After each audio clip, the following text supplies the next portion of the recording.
Hello, everyone. This is Dwight Woods, the Jeet Kune Do Rebel, and welcome to today's show, episode number 130 of the Jeet Kune Do Dialogues. Here on the YouTube, if you would please hit the like button, hit the notification bell, and subscribe to the channel as well. If you enjoy my work and you'd like to support the program, please visit jkdrebel.com. Click on the Rebel Gear link and check out our offerings. But of course, the best thing you can do is to share this video and spread the word about the Jeet Kune Do Dialogues.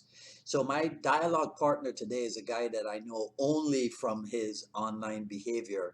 And even though I cannot remember exactly which post it was, I do know that I read something of his and I thought, this sounds like somebody that I will enjoy talking to. So with that, Bruce Wilkerson, welcome to the Jeet Kune Do Dialogues.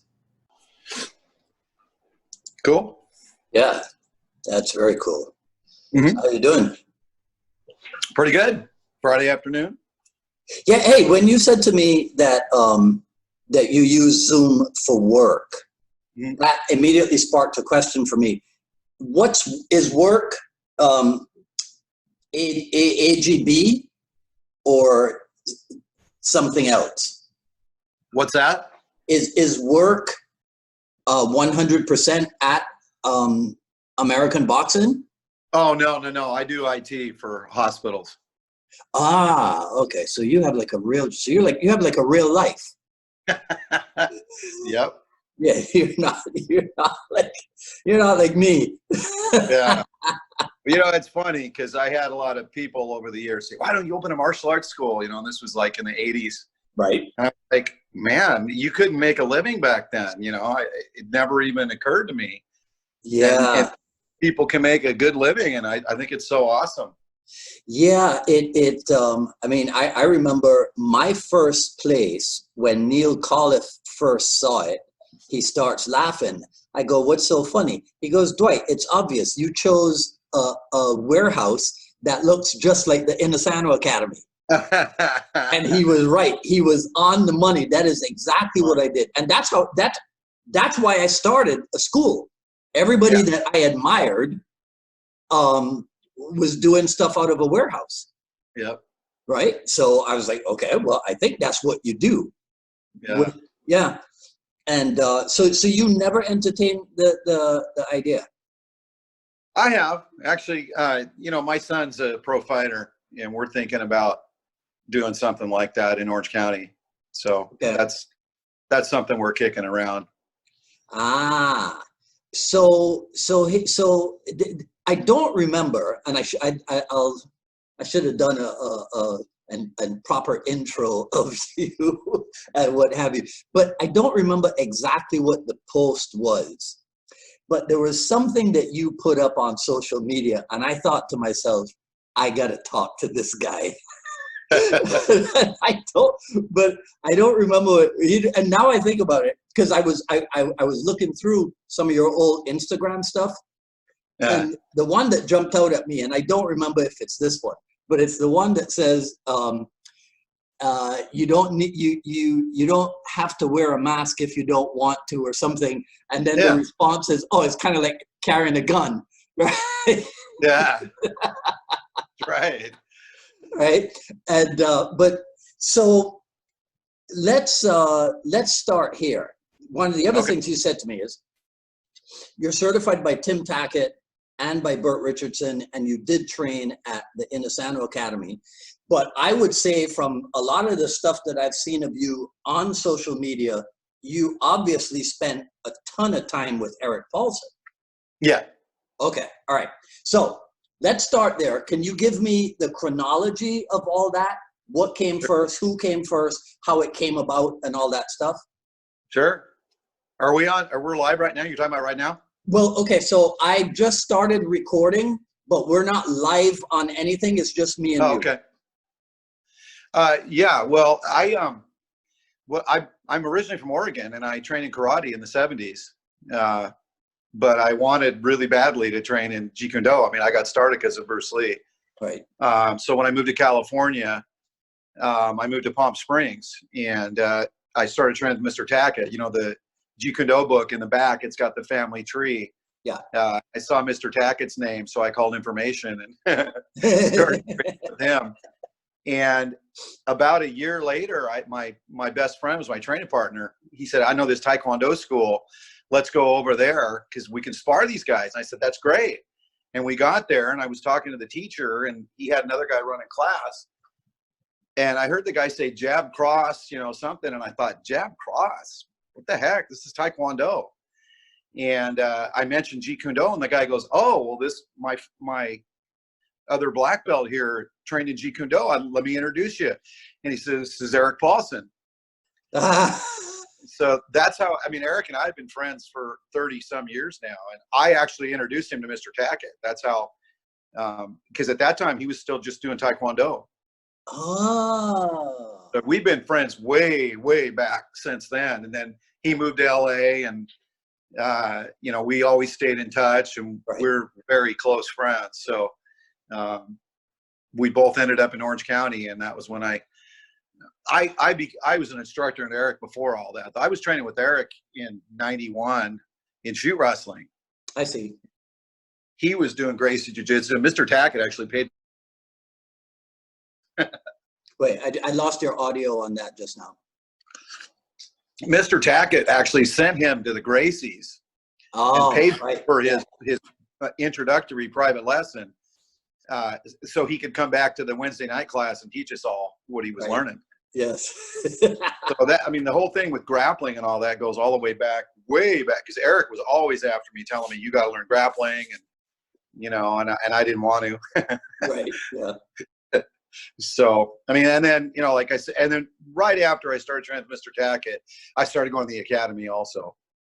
But you know, I lived in Palm Springs, so the majority of my training was on Saturdays. I took Guru Dan's class during the week when I could. Right. And that's why I got involved with Bert, because, you know, he kind of filled in those gaps, and I eventually, you know, kept training under him and got my instructor ranking under him. So, okay. And then I trained with Paul Dutours. I mean, he opened up that class in 1988. I was one of the I was the first group that did that. And that's how I met Bert and got to be friends with Bert. Okay. So there was, and I'm sorry that we can't use Be Live, because then I could put the picture up for you to see it. But there was a picture on your profile, on one of your profiles. It looks like it might have been the first shoot wrestling competition at the Inosanto Academy. It was. Yeah, but this is not the popular one on Manchester Avenue. This is the old one back on Glencoe, right? Right. Yep. Yeah, and Paul Dutours was there. Yeah, he was the vice president, I think, of the association or whatever it was. Yeah. Okay. All right. So you know what? Fill in some blanks then for people, because I want you to comment on two stories. One, the first shoot wrestling competition was held before UFC 1. It was about 3 months before, 3 or 4 months. Okay. And then there's a rumor, but if you can, I need you to verify it. Erik Paulson was supposed to be in UFC 1. I don't believe so. Okay. I've never heard that, and I don't think so. I mean, he went and watched. You know, he was part of the Gracie group that went and watched, but I don't believe. So he was training with them at that time. Oh yeah, yeah. Okay. Yeah. He started with the Gracies in the '80s. Right. People don't know that. You know, right. They don't realize how long he'd already been with them for several years when he fought in World Combat Champ. I was in his corner when he fought in that hair pulling fight. Oh, yeah. Okay. I don't like to talk about that because that was against James, what's his name, from Miami. James Waring. Yeah, I don't like to talk about that. You know him? Yes. Yeah, I know James. That was a rough fight. Right. Yeah. Jeez. So if somebody put you put you on the spot and said, okay, so compare and contrast training in the Wednesday night group, training at the Inosanto Academy, training with Burton Richardson, training with Tim Tackett, training with Erik Paulson. If somebody put you on the spot and said, okay, compare and contrast all that stuff. Yeah, that'd be interesting. You know, Mr. Tackett has always been a real Jeet Kune Do guy. Yeah. Boxing, it was to learn it, to apply it to Jeet Kune Do. You know, that was a street fighting class. I mean, I've heard Erik say that, and it's absolutely true. That was a street fighting class. So that was, you know, we trained in Kali here and there, but it was primarily a Jeet Kune Do class. And, you know, there was no calling it Jun Fan or anything like that. He made a point of that it was Jeet Kune Do, not Jeet Kune Do concepts. Right. He didn't like the concepts term. Right. So, it was, I mean, and training with Bert was just like training with Guru Dan. I mean, it's the same thing. You know, it was more structured, and, you know, you're going to learn all these traps, and, you know, it's more like that. Whereas, Mr. Tackett will work on things, you know, like, well, because Bob Bremer came in too. So, you know, a lot that really changed the way that class was taught, and the things that went on really opened Mr. Tackett's eyes, I would say. Mm-hmm. So that was a lot. So I've got some experience with Bob too. It's very interesting. He was very, man, he moved exactly like Bruce Lee. It was crazy to watch him move. I'll never forget that. I see this short, little, stocky guy, and then he sidekicks, and I was like, whoa. That was insane. He looked just like Bruce Lee. Really? Never. Yeah. I mean, it was uncanny. Like I've never heard that said of anybody other than Ted Wong, for example. Yeah. Yeah. It was pretty wild to watch him. I'll never forget that. Wow. You know, nice. It was something else. He was, you know, and it was interesting because, like, in terms of like we go through trapping, and Mr. Tackett knew way more traps than Bob ever even dreamed of. Yeah. Bob just knew a few, but he was really good at what he did. Right. You know, you could see he was, you know, trained that way. Yeah. So, hey, that's one of those ongoing Facebook discussions or debates. Where do you come down on this whole trapping thing? I find the whole thing funny. I really do. Where do you come down on it? I mean, you know, because this goes back all the way back to these magazine articles back in the 80s and 90s, which always kind of, I mean, you know, my understanding is Bruce Lee was getting away from trapping at the end. It was kind of changing into more of a kickboxing kind of thing. I mean, so I think that's a natural a thing for it. I do. I think it just totally makes sense to me. So, I mean, but I still think you have to know it. You know, I think anybody that says, you know, don't do trapping, you know, and then the whole Jun Fan Gung Fu, I totally agree with Guru Dan. I think you have to go through that. How can you be a Jeet Kune Do instructor if you don't go through that? Right. Yeah. You know, that's my opinion. I couldn't imagine, and thank God I did. I'm really fortunate too, because there was a Wing Chun instructor in my hometown in Palm Springs, and I spent about 7 years with him concurrent learning all that. Huh? Who was that? The Wing Chun teacher? Well, his name's Jack Moore Marco. He's under Augustine Fong. Okay. And I trained under Augustine Fong directly also. But thank God I did that, because I remember thinking, like, you know, standing in the stance and learning Silam Tao, and I just thought, you know, I need to do this. I felt like I was walking in Bruce Lee's footsteps, you know, to learn it before it was modified. Okay. You know, I've seen a lot of guys that haven't done that, guys that JKD guys, and I know my Wing Chun teacher would be all over them saying, you know, that's wrong, that's off.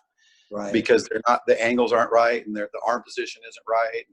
I think you have to sit in that stance and sink into it and learn that. I really do.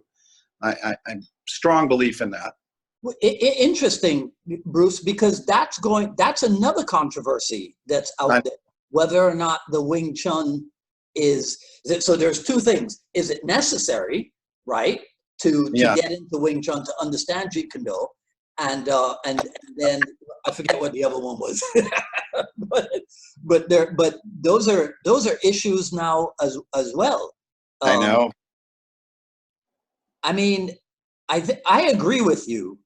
I think that I don't know if you have to train it for 7 years. Yeah. But I think to get some Bruce Lee aspects, you definitely have to know where he came from. Yeah, I mean, I didn't finish the system. You know, I wish I would have, but I didn't. I never finished the Bill G form. But I think I got enough out of it that Pentjak Silat came along is what derailed me on that.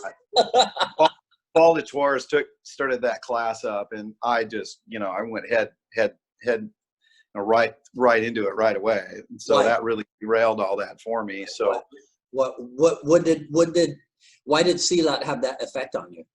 That magazine article the Guru Dan did about Silat being the deadliest martial art he'd ever seen. I mean, and Mr. Tackett was starting to see it. Like, he went to the Smoky Mountain camp and met the Pendecker and came back. And one of our students, he got admitted into, because at that time the Pendecker was only doing backyard classes. He got admitted to that, and so he came back every Wednesday and teach us everything he was learning. And then of course, knowing Bert and seeing what he could do with Silat, geez. So I wanted to learn that so bad that I kind of gave up Wing Chun in a lot of ways, and I wish I hadn't now. Right. Well, but, you can't. The only person who can do it all is Burton Richardson. He seems to be able to, and not only is he the only person who can do it all, he's the only person who can put out a video series on it for the street. Right. Yeah, because Bert can actually use that stuff. Yeah. Like I for me personally, I don't think I can use it. I just don't have the attributes. I just don't think I could pull that off in a street fight. I don't. I remember seeing Paulson do stuff, and I go, he's doing Paul DeTuars stuff, but he wasn't teaching Silat at all. Am I right? Yeah. He doesn't teach Silat at all, but yeah, he'll pop off a move in the middle of the class one day, and I'm the only one in the whole gym. There's like 50 people in class, and I'm looking over and I'm the only one there that knows he's doing Silat. You're like, I know.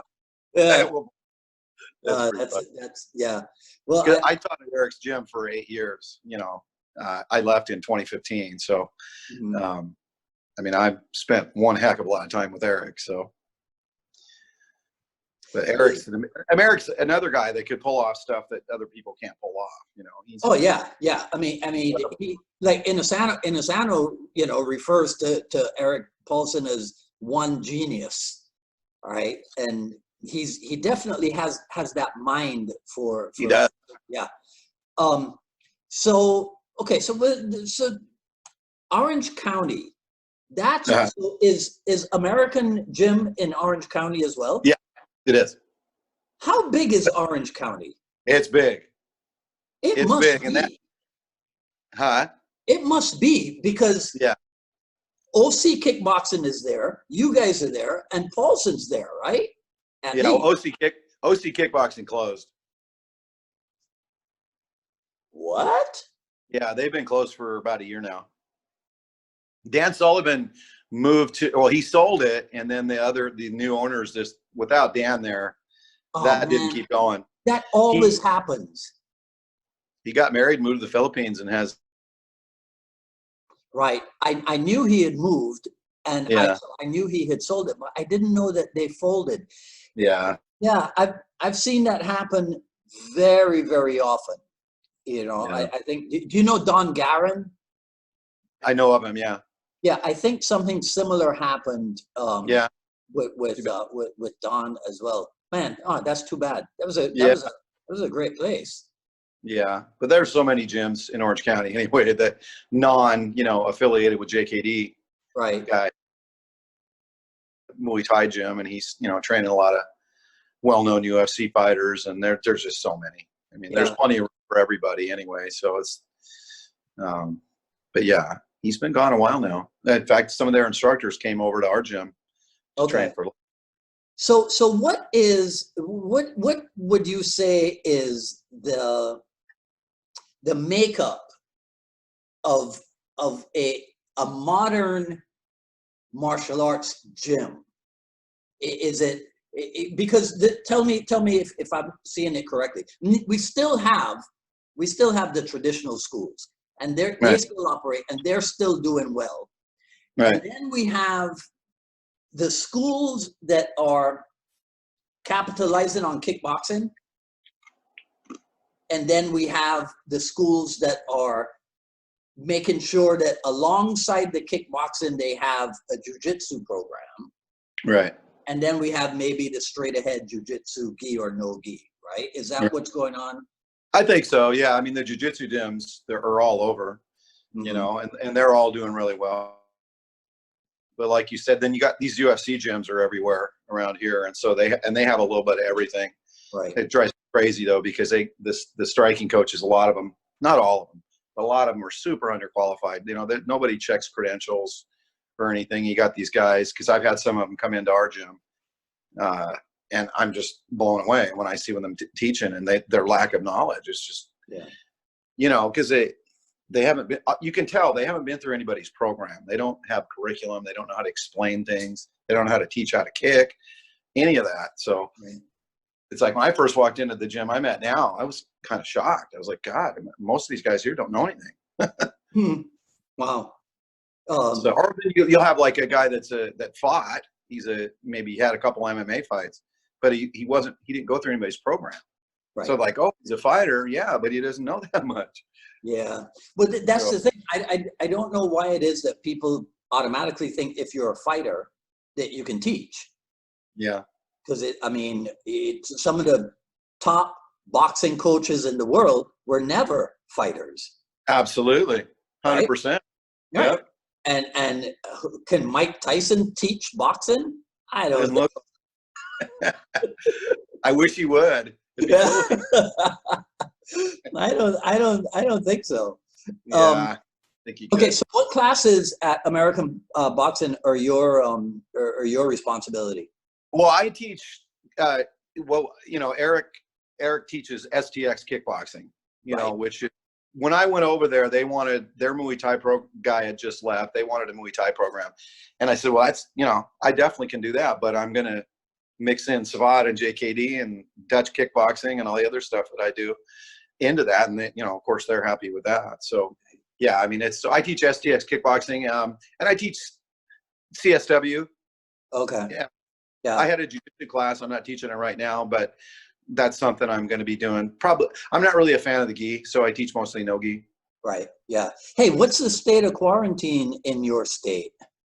Well, each county, it's a county by county thing. LA County is still kind of, they're just letting people open up. And so like the striking classes are like, you can't like spar or work with another partner. It's got to be in a bag. Orange County is more conservative. So they're just like, we're open. We can do whatever we want.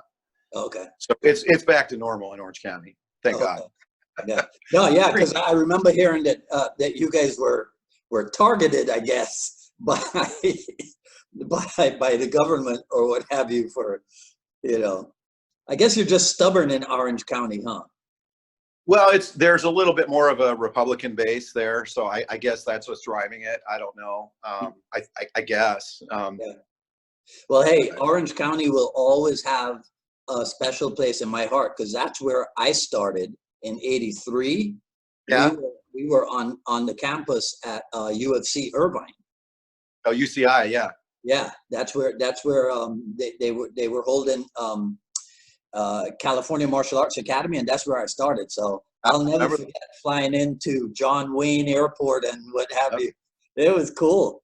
Yeah, I love Orange County, because it gets you away from LA. It's a different. It's not so congested. That's why most people want to get to Orange. It's a little, you're not so urban, it's more spread out. And that's what you just want to get away from the city. It's nothing, any other reason than that for me anyway. And is Orange County the Silicon Valley of Southern California? It is. Yeah. Especially Irvine. Yeah. Irvine, all these over the last 20 years or so, all these buildings right there by John Wayne, and they're all internet type companies. So yeah, it's the Silicon Valley South. Okay. Yeah. It's really changed around there too, because it's getting really expensive to live there. You're seeing a lot of the wealthier people from LA are, trying to get away from LA and moving there. My wife's Chinese. There's a lot of Chinese and Indian people living in that area now too. So the makeup has changed a lot. Yeah. Well, it sounds like it could be fun if there weren't like fires and earthquakes. Exactly. Yeah. Yeah. And we're supposed to have a bad fire season this year. Are you really? Yeah, I nobody's even talking about the hurricane season in Florida. It's just not important anymore. It won't be when one hits, will it? Yeah.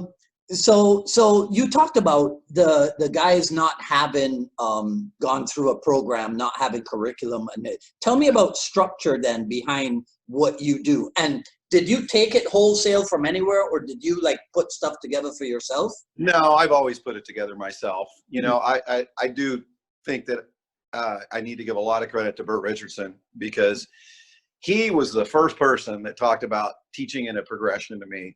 And my dad's an educator, you know, and I grew up around that kind of thing. So that really made sense to me. And hello? Oh, sorry. Okay, you're back. That made sense to me. And so and then when I tested under Bert, he gave us a sheet and it was all laid out. And ever since then, I've always tried to teach that way. You know, I like to use visuals a lot. I always get a board out and write things. Okay. So people, because I know that helps you remember things. I love when Guru Dan does that. So, because that was one of my things with Guru Dan. That's why I took so many privates. That's how I got involved with Bert, was because I'd go take his class and there was so much information being thrown at me. And I couldn't remember half of it. And I'd go take a private and Bert would straighten it all out for me. And he kind of like put it into an order, it felt like. So I was like, okay, this makes more sense now. Because it's not, you know, I mean, it's not always taught that way. You know, I think it's up to me, what I felt it was, to try to organize things. What would you say is the formula, or a formula? You don't have to give us your secrets. A formula behind your structure.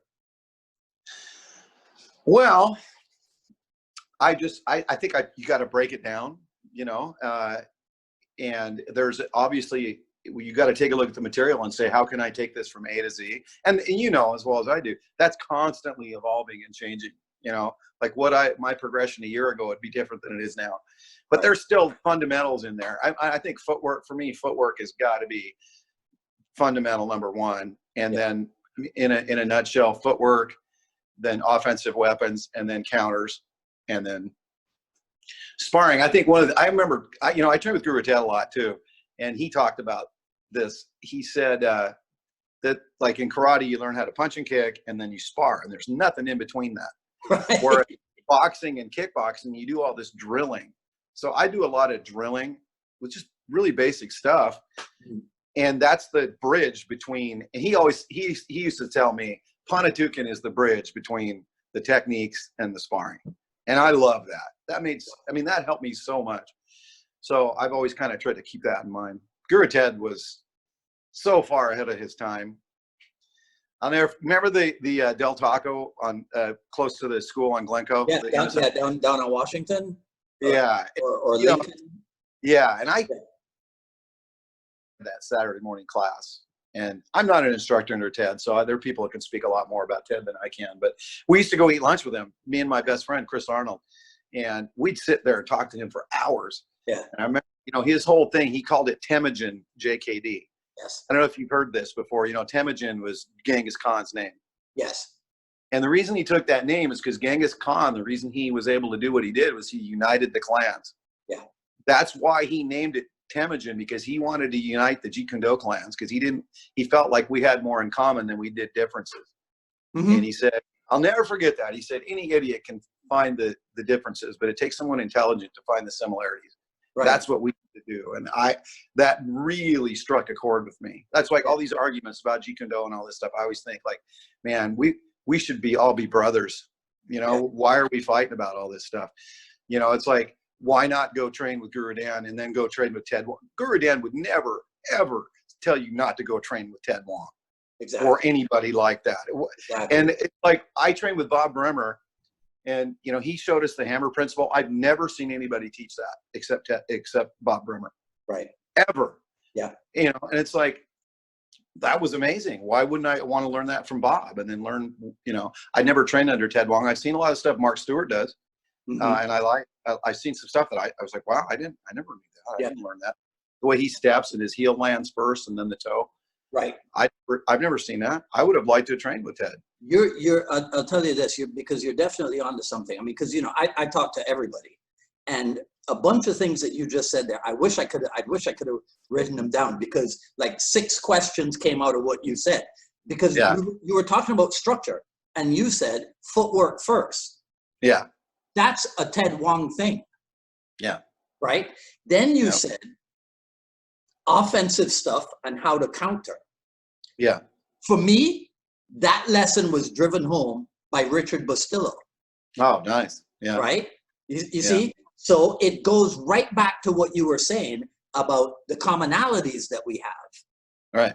Right? The unity. Oh, for sure. Right? I mean, just like without a doubt. Right? So who teaches the kids class at your place? Well, we only have a boxing class for kids right now. I'm actually going to implement a kids class, because I told the owner that we need to do that. So I taught kids for years. I actually started the kids class at the CSW gym. Okay. So I'm with kids. So I'm kind of looking forward to that. Actually, I was really fortunate. I trained a bunch of kids, and this little girl who's now my goddaughter is the first women's pancration. It's kids MMA, United States champion, and she's now a three-time California state champion in wrestling, and 2-time national cadet champion. I mean, she's phenomenal. Yeah, she's in the UFC. After she wins the Olympics, she'll be in the UFC for sure. Yeah, yeah. See, so once again, here's the Jeet Kune Do influence on everything that's going on around us, and people are just unaware. Yep. You know, and what was funny also about what you said earlier is you said, you know, your structure from last year will be different from your. Inosanto says that about Bruce Lee all the time, that his curriculum was changed. So again, we're all doing the same thing. Yeah, absolutely. There's more commonalities than anything else, but people just can't.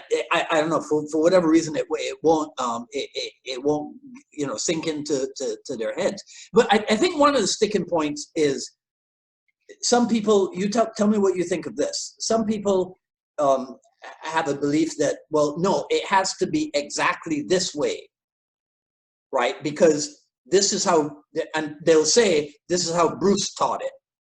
So it has to be this way.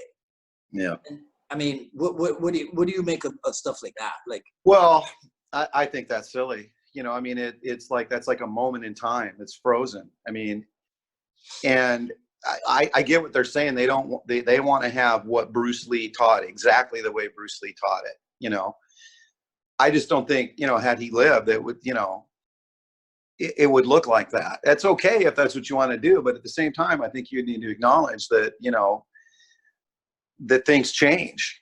Right. So I'm a believer in both. You know, why not do both? Why not? There's nothing wrong with wanting to know the original material and learning that and getting good at it and say, this is what Bruce Lee did. This is what I want to do. But why not also keep an open mind and be able, because like, I'll give you a perfect example, you know, like learning Jeet Kune Do. So everything is in strong side forward, right? Like, and then you got guys saying, well, if you put your weak side forward, that's not Jeet Kune Do. Really? But what if weak side forward works better for you? Because that's, so I'll give you a good example of this. Like, so all those years with Mr. Tackett, everything was right side forward. I was a Jeet Kune Do guy. That's what I was going to do. And Tom, I don't even know his last name. He's a Thai guy. He had a Saturday morning Muay Thai class. Do you remember him at the Inosanto Academy on Saturdays? No, I don't think so.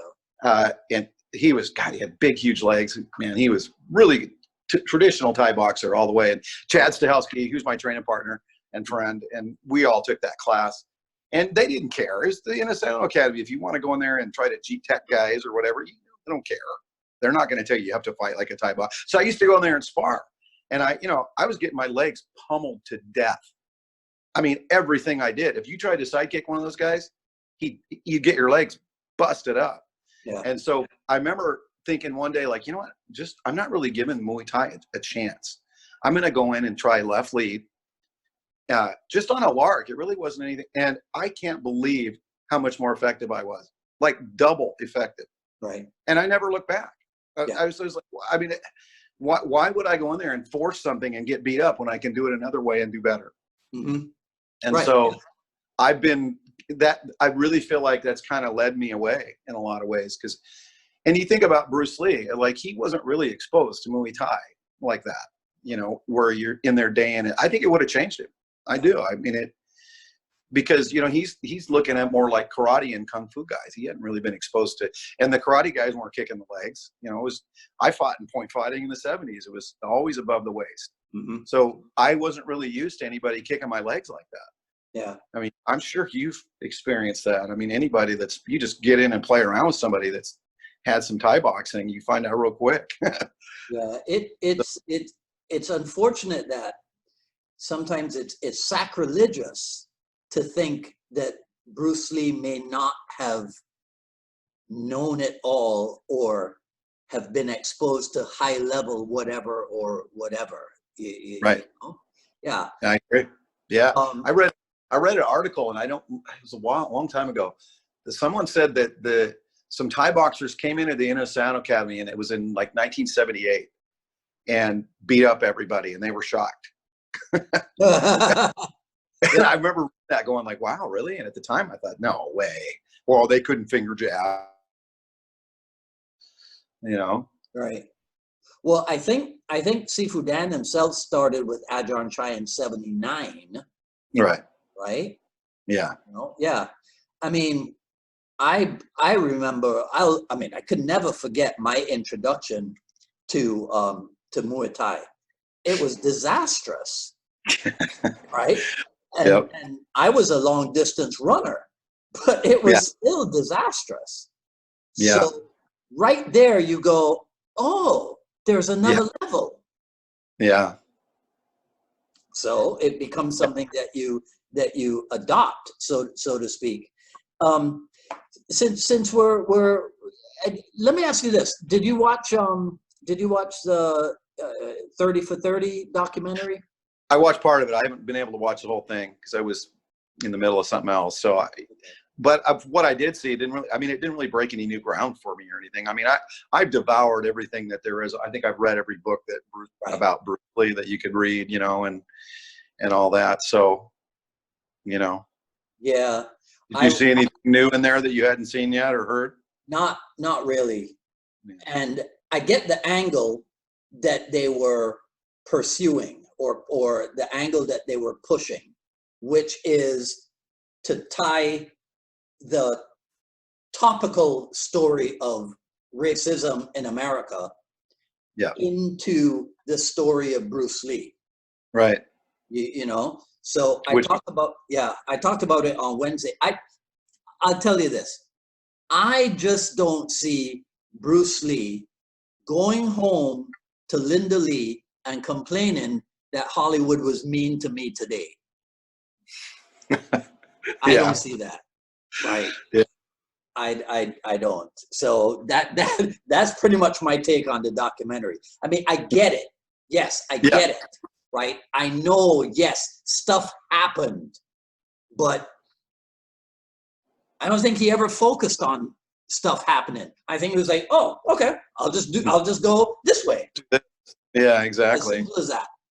Yep. You know, so it could have been a much shorter documentary. Yeah.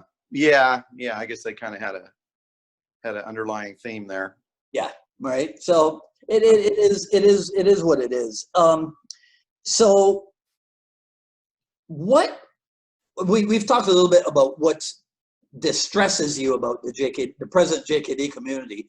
What impresses you about the current JKD community? Oh, well, I didn't say this was going to be easy, did I?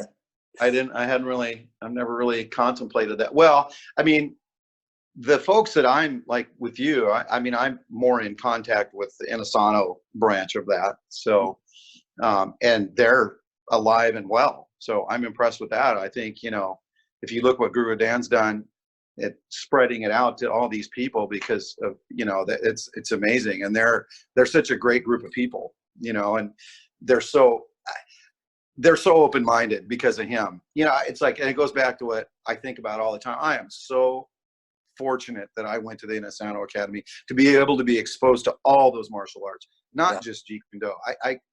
I think back about that. I mean, it's like I trained with Nick Sonyak in Savat. He's unbelievable. Yeah. I mean, if anybody that's ever trained with Nick, I mean, and of course Salam, used to take Salam's class too, and then Pentjak Silat, shoot wrestling, you know, finally got me into grappling, and then Jiu Jitsu because of Erik. So you know, that is what it just fosters that amongst that group. So I think those people really, as far as Jeet Kune Do goes, you know, really make us all proud to be what we are. That's why I don't like this divisiveness, and it really turns me off to read these magazine articles and people going, "Oh, I went to a seminar to learn Jeet Kune Do and I learned Kali." You know, it's like Guru Dan never taught Kali and called it Jeet Kune Do. You know, I mean, come on. It's like whoever runs the seminar will say, "I want you to do this or do that," you know, and so I don't like that criticism. I think it's especially directed at him. How can you? I mean, the guy is so humble, and you know, he's doing what he wants to do with his life and with martial arts, and I can't. I don't know how you could fault him for that. You know. You know, I was thinking about this. I'll guinea pig you because I'll probably put it into a Wednesday podcast in a couple of weeks or so. But the state of Jeet Kune Do, there's so many things about it that remind me, being an immigrant, right?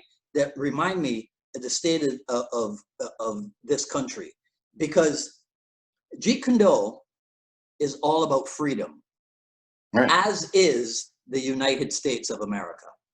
Yeah. Right. So now immediately then, Jeet Kune Do, your personal experience is going to be of importance. Right. Just like in the United States of America. Absolutely. Right? You know, because if they're talking now about police are terrible. You know what my experience, I've lived in Miami for 34 years. You know what my experience with cops in Miami has been? They pull me over, they walk up to the car, they go, "Oh, Seafood Dwight." Right? No kidding. Yeah, right? Or I turn over my driver's license and they look at the address and they go, "Oh, you're the Bruce Lee guy." That's cool. This has been my experience. Yeah. You know, so if you tell me to research my experience for the truth, I can't tell you that cops in Miami are the worst people in the world. I can't do it. Yeah. You know, so then we have the search for truth in America. And so we have to realize that it wasn't perfect. So Bruce Lee didn't do everything perfectly. Dan and Inosanto did the pioneers, right? The founding fathers. Yeah. We're not perfect individuals either. Yeah. Does this make sense to you? Totally. Very well put. Right? It's amazing. I see so many similarities, right, you know, between and then the whole, you know, they like to talk about America being a melting pot. I rearrange that because to me, the image of a salad bowl is more appropriate than a melting pot. Right. Well, look at Inosanto. Yeah. JKD, Kali, Silat, this. What is he doing? He's doing exactly what we do in America, which is to take in, right, all the foreign influences and make sense of it. Welcome everybody. And anyhow, okay, that's enough of my political rant. No, it's true though. You're right. And it's like, but there's a group that can't just, they feel like he should have just took Jeet Kune Do and just, that would have been it. Just teach what Bruce taught to him, you know? Yeah. And I mean, the martial arts, like, look at all those martial arts that it's so fun to study, you know, and why not? The more you know, the better. It's America. Yeah. You said it's America. But I'll tell you this. I understand them. The people who think that way, I understand them because by itself, it's still fantastic. Right. So yes, if somebody says you don't need this and you don't need that, I don't disagree with them. But it's just like, again, going back to the documentary, most important part of the documentary was what Bruce Lee said in answer, and it's from the old Pierre Berthold interview. I know, yeah. You know what I'm talking about? Where he says, if he was the money man in Hong Kong and a foreigner came in, he doesn't think he would have the confidence to put the money behind the foreigner. Yeah, exactly. It was just, especially in the 70s. I mean, it was 2-minute documentary, man. That's what it could have been. Yeah, you're right. A 2-minute documentary. So, what do you have other kids in the wings that you're training for competition and what have you? Yeah, I do. I've got a small competition team. I've got this Korean kid that's just fantastic. He's been with me he's actually the most naturally talented person I've ever trained. He's been with me about 6-7 years now. He's got an amateur Muay Thai belt that he won. It was about 2 years ago. He just finished college, so he's going to start fighting again. But he's a southpaw.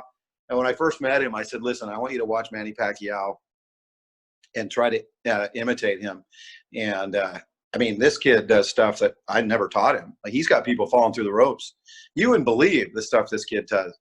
And it's interesting too, because, you know, I don't know about there, but here, Muay Thai competitions, you can go to one like every couple of weeks if you want to around here. It's pretty popular.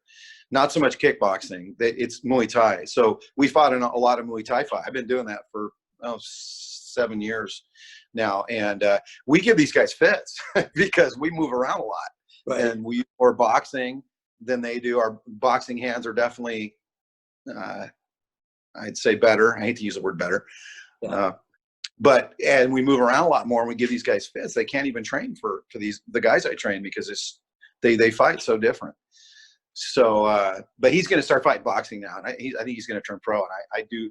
My son's boxing coach, Alejandro Perez. He's a former WBC and NABO world champion. He is fantastic, and he's training him now. And he came to me after practice, and he goes, "Bruce, I think this guy could be a world champion." So, working on that right now. My son's my son I've been training his whole life. He's 35 now. He's had a bunch of knee surgeries, so he didn't get to do as well as he wanted to, but he's a black belt in Jiu Jitsu, and he's also a former collegiate wrestler. But with all these knee injuries, he's kind of gone the way of boxing right now. So I'm not sure if he's going to fight MMA or not anymore or not. But he's like my primary, obviously who I train the most. And he's really, like I said, he's training with this Alejandro Perez guy, and this guy's fantastic. And he's like he's a smaller guy. When he fought at like 125, but his style is almost exactly like Mike Tyson. I mean, it's not like, really, yeah, it's not like an Ali kind of style. What's it? He's Mexican boxing. That's what they call it. Mexican style fighting. And those guys go in. When you see two Mexican fighters go at it, they're going to go in and try to get things done. That's just the way that they fight. So, and my son likes that. So, that's what see, because you say such interesting stuff. I got the pen out to make. So I want to ask you about this, because we were talking about it just last night in our class. You said you told your Korean kid to watch Pacquiao. Yeah. How important is not imitation, but modeling, let's say, because I don't know if you can really imitate someone. Yeah. Right. But how important is that for somebody, when is it important? At what stages of development? Beginner, intermediate, advanced, all the time? When? I think all the time. I mean, I heard somebody say something about like learning techniques like advanced or intermediate, and they said it's like a meal. Like, just it doesn't matter whether you start at the beginning or the end or the middle. Just don't eat too much and you'll get sick. So, it's like you said, like modeling. But he does move a lot like Pacquiao. But it was mainly because he was a southpaw going against right-handed fighters. When you mix leads like that, it's tricky. There's things you have to know how to do. Yeah. If you don't, you're going to get ate alive. That's one thing I love about all this. And I strongly recommend to anybody that's a Jeet Kune Do guy is try to get involved with somebody that competes, because you will learn a lot about your art and yourself by working around, training with people that compete. Mm-hmm. You know, I grew up competing in sports. My dad's a coach. I competed from the earliest age I can imagine: football, basketball, track, baseball. That was one thing why I kind of leaned into competition these last. Well, my son wrestled in school, so that's what really lit the fire for me. Right. But you learn a lot about when you compete, you know, and being around Erik Paulson, you know, that's all about that for him, you know, because he competed and obviously he coaches fighters. So right away, you got to figure out how to teach people, and more importantly, what's going to work for them, you know, like we're actually using it for real. Yeah. So really opened my eyes a lot. I remember going to wrestling practices with my son in like 98, watching these practices. And I was thinking like, man, these guys are only going to practice stuff they're going to do to help them win. That's it. There's nothing else for them. They're never going to do anything that's not going to help them win, you know? Right. And then I started thinking like, well, God, I got to apply that to what I know. Yes. And when I thought about that, I started going, well, you know, I got to weed out a lot of stuff. That's why you know, when it comes to JKD, like I think you need to know trapping, but I don't think that works other than maybe definitely not compound trapping, like a Pak Sao or a Lop Sao maybe, but beyond that, Pak Sao, Lop Sao, no way. Yeah. No, see, so one day I don't remember when or why, but I was thinking about boxing and boxing's role in Jeet Kune Do. And I go, wait, everything a boxer does is designed for one purpose. Yeah. That's the ring and coming out on top. That's right. Take that and apply that to everything else that you're doing. That's right. Right? Exactly. Yeah. Okay, so about Muay Thai and the moving around and what have you. Did you ever hear Rick Faye's take on Thai boxing? Rick Faye says, Rick Faye says they stand in range and they throw bombs at each other. True. Very true. And that's, and you know, you hear stuff like, oh, well, they're not doing that as much anymore. And then you watch a fight and they're doing that. So you're like, what? You know, it's like, and I get it. Like in Thailand, they want them to do that. That's what the fans expect. They want to see a fight. It's like me liking Mexican boxing versus guys that run around and jab.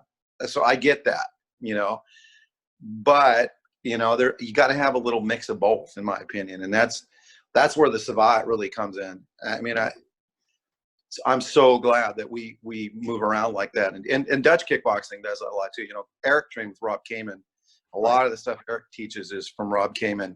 I trained with Rob Kamen a little myself also, and I trained with Carlo Deckers also. Mm-hmm. And so you get that from them too, because they have better boxing also. Right. You know, you hear stories like that they're flying boxers into Thailand now to train them more in boxing. So you're starting to see where they're getting better hands. Yeah. But they still don't move around, in my opinion. Right. I think they should.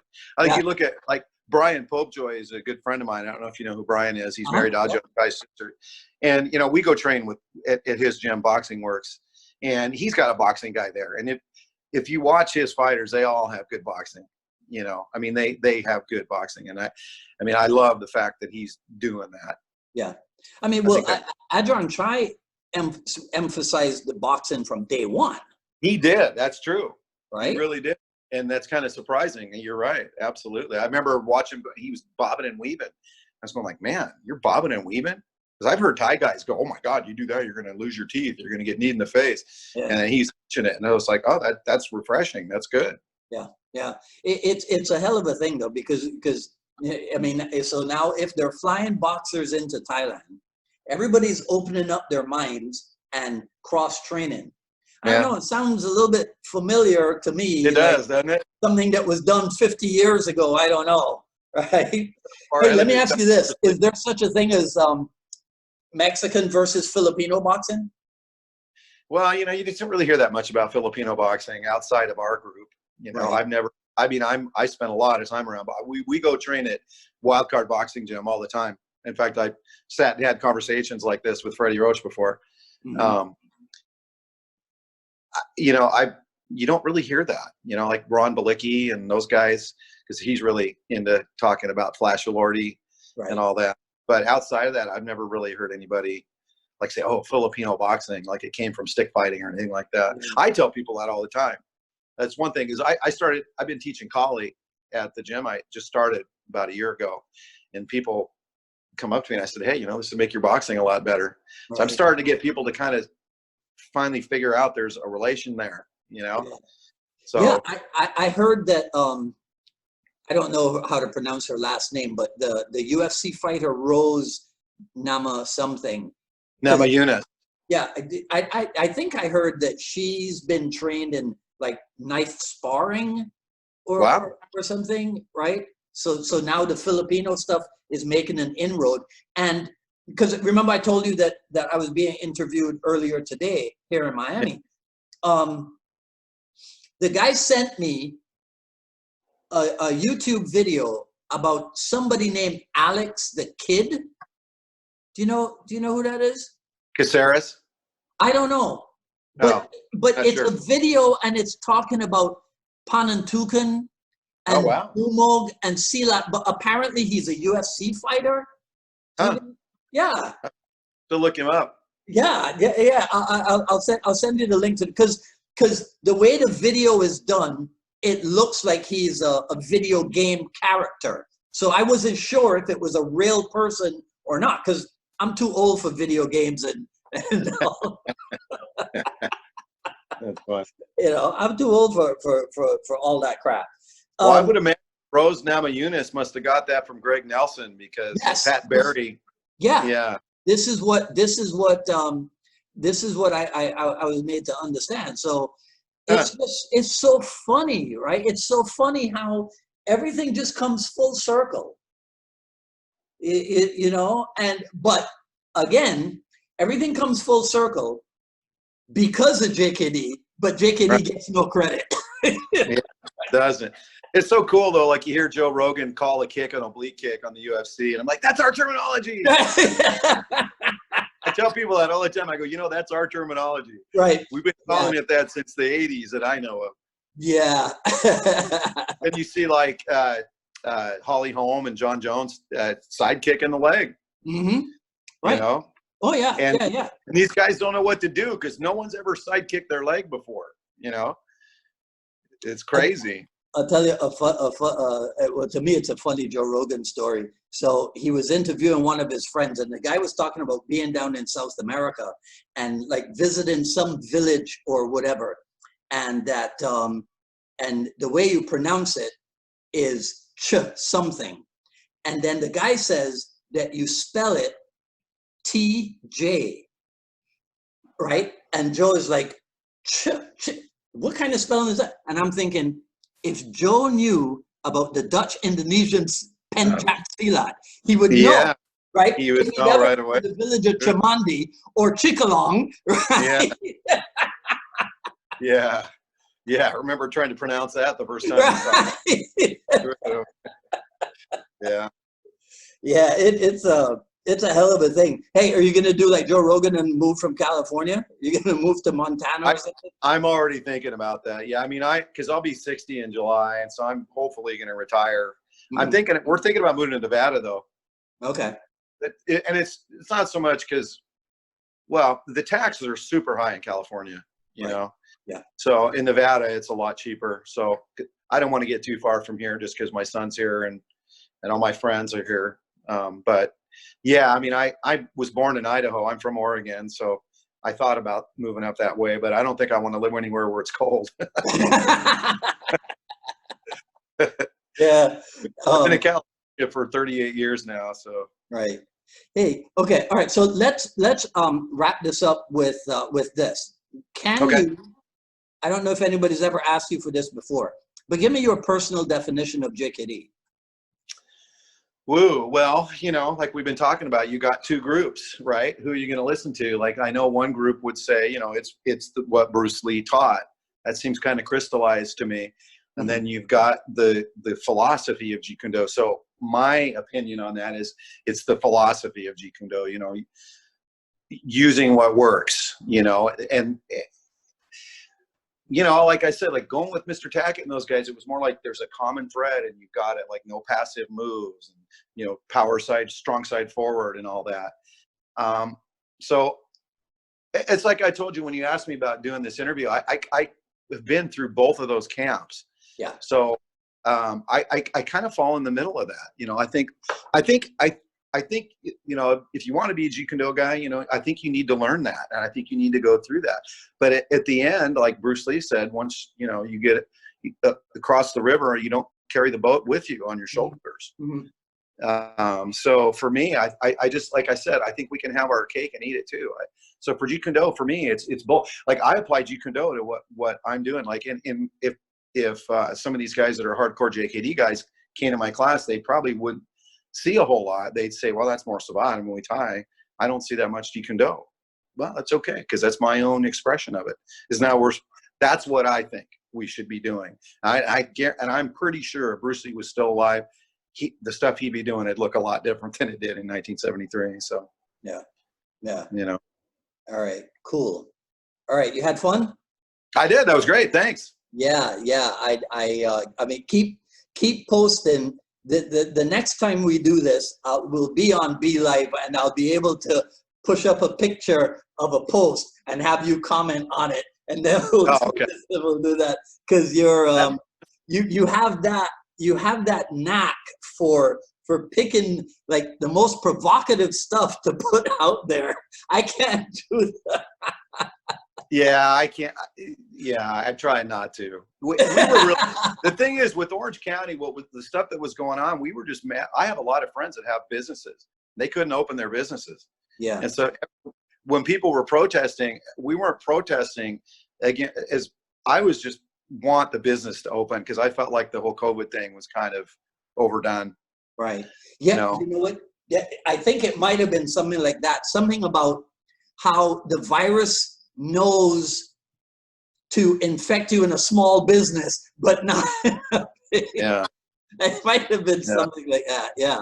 Yeah, because I don't really want it, like, especially on social media, I don't like getting into politics. I actually had some people start some arguments with me, and I was like, I don't want to talk about politics. I'm talking about some friends that have businesses that are hurting right now, and they can't pay their bill. But right, that's the thing. See, everybody talk. It's like they say in Jiu Jitsu, you know, everybody talks a good game until they get hit.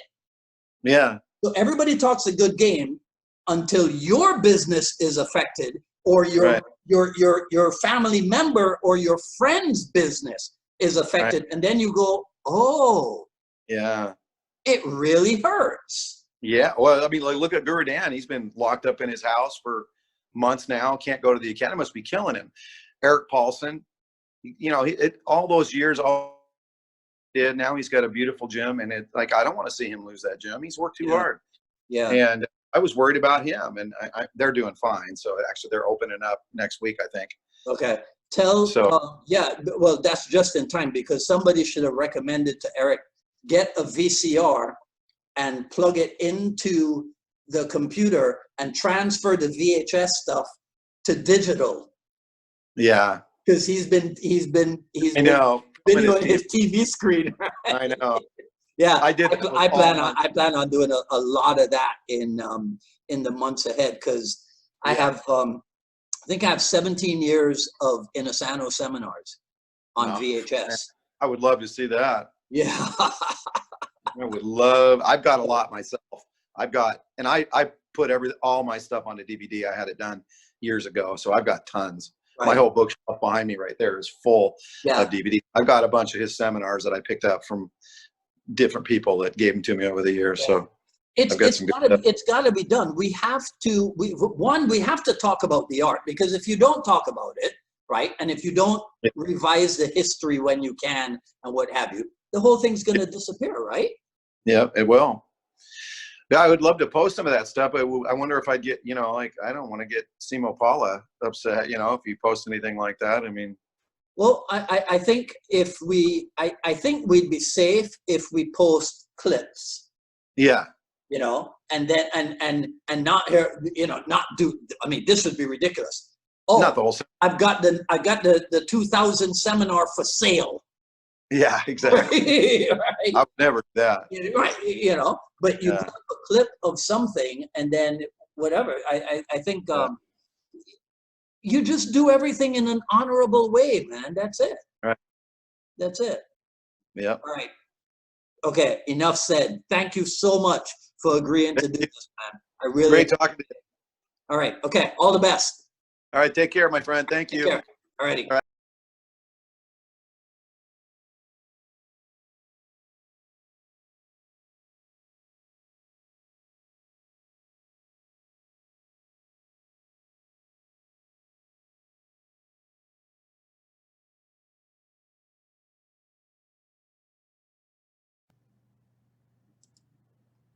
Hello, everyone. This is Dwight Woods, Jeet Kune Do Rebel, and welcome to today's program, episode number 130 of the Jeet Kune Do Dialogues. As you're logging in, if you'd be kind enough to say where you're logging in from and hit the like button. Actually, no, that won't work because this will just be final edit video.